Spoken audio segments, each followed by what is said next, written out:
today's video I'm going to talk about the L'Oréal Paris Infallible Concealer. And if you don't know me yet, my name is Melissa van Dijk and I'm a makeup artist. And in today's review I'm going to share some information about the concealer itself, and I'm also going to demonstrate you how the coverage is. As you might can see on my face, I have no foundation on, basically no makeup on. The only thing that it's on is the moisturizer. And I'm also going to demonstrate the concealer on one side first so that we can see the difference, and then the finished look. Now, I wanted to share some information at first. So what I discovered, and also from the website itself, it's a full coverage concealer, which is available in the US in 25 different shades.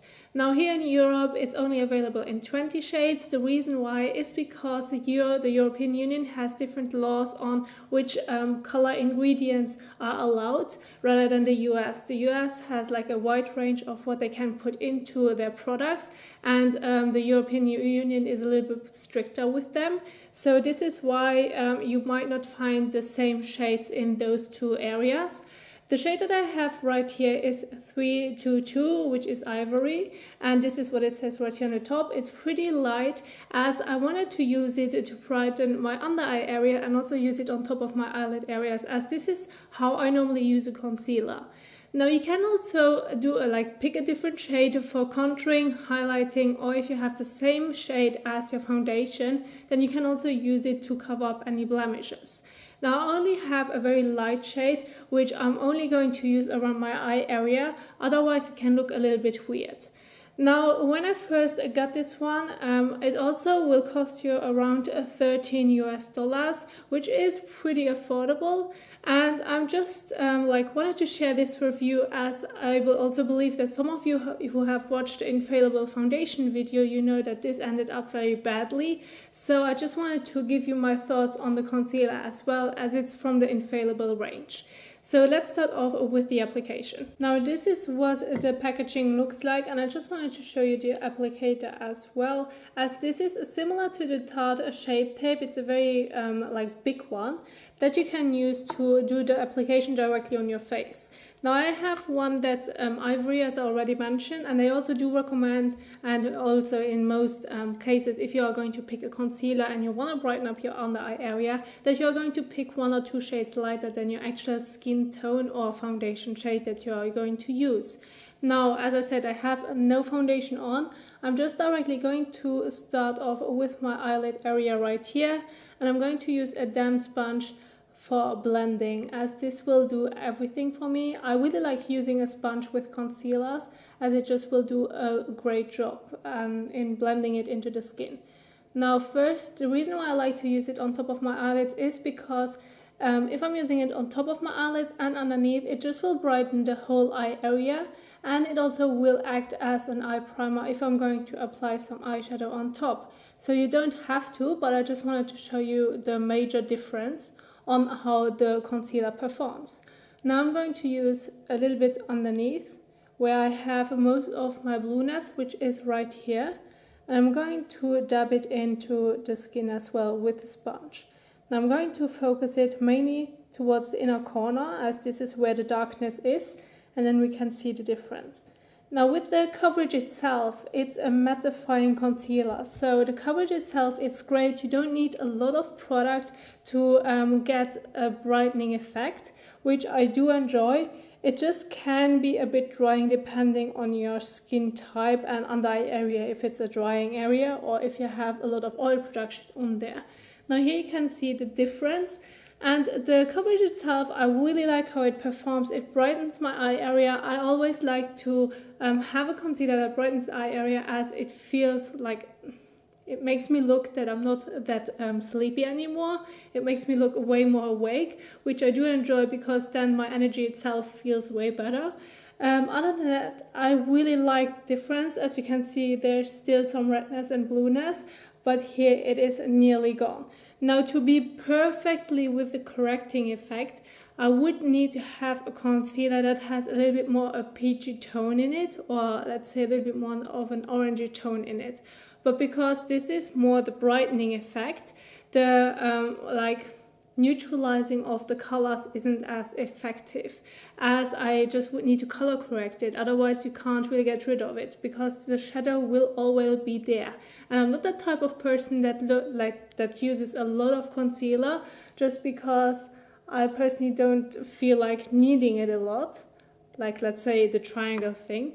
So I just wanted to keep it still very natural, but still have a great coverage. So I'm just going to do the same on the other side, blending it in. As you can see, the blending is really easy. There's not much trouble. And it also kind of dries already on its own, like not really completely dry. You have to set it so that it won't crease, but it does already a good job on its own as well. And I'm also going to do the same as I did on the other side with the inner corner part.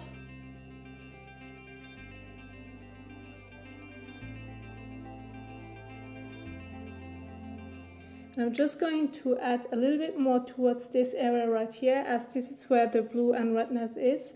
But you can get rid of the color, like kind of, but it always will look like a shadow.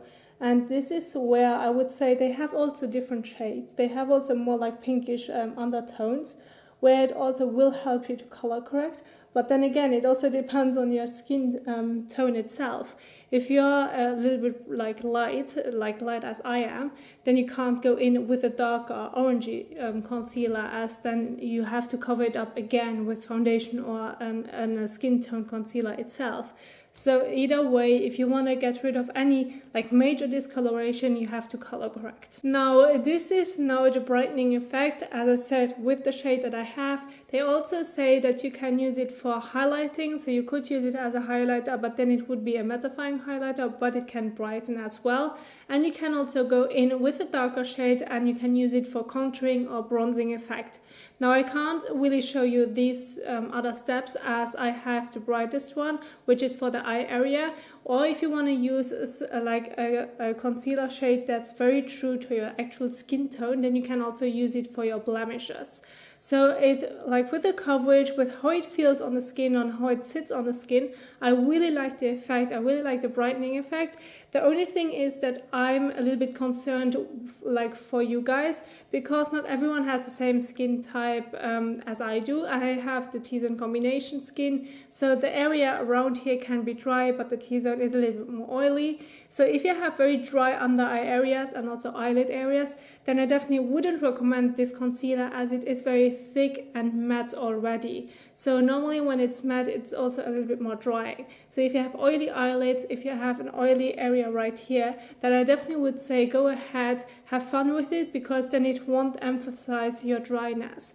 Because if you have dry skin and you're going to apply a concealer on top of it that's already dry and like kind of matte on itself, and you're going in with some setting powder later on, then it can emphasize wrinkles that there aren't, like normally you don't have the wrinkles, but if you're going to put something drying on top, they can be emphasized, and you don't want that. You want to do the opposite. You want to get rid of them and not show them. So with that being said, I also wanted to let you guys know that I've done a review on the Bobbi Brown Full Coverage Concealer, which is a little bit more of the opposite. It's still a full coverage concealer, but it isn't as drying. It's very rich. It's also very sticky, which if you have an oily skin, I wouldn't recommend this one. But if you have a dry skin, or you need a little bit more of that luminosity and also not having that drying effect because you don't like it on your skin, then I definitely would recommend you going in with the Bobbi Brown one, and it just will give you a better result, and you feel also much more comfortable if you're going to apply it. So when it comes to if I would recommend it or if I would buy it again, for me personally, I wouldn't buy it again, but I'm going to finish it. So it isn't bad. I just prefer the Bobbi Brown one much better, as it will give me a better result. Because my skin can be very drying right here, I like the luminosity.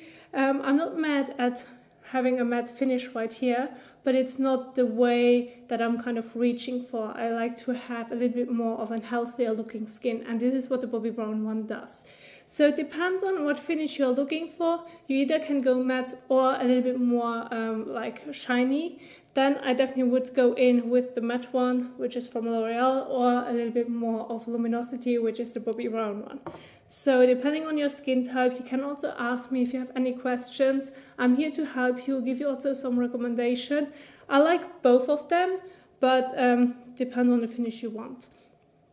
I like to stick with my Bobbi Brown one, as this is for the moment my favorite one, but I'm also going to finish the other one. So also there's a difference in price. Depends also on how much you want to spend on a concealer, as this one, the L'Oreal one, is only $13 US, which is very affordable, and I picked it up at the drugstore. So you can't really go wrong with it. You can try it. If you don't like it, well, then you have to go with a different one. So I hope that I could help you also with my recommendations and different finishes for your skin type as well. And this is what I wanted to share with you guys. You saw the effect, you saw what it does, how it blends, how it feels, and also how it looks. So I hope that you enjoyed this video. If you still have any questions, feel free to ask me. I'm here to help you. And also thank you so much for watching and supporting me, and I will see you soon in the next one. Bye!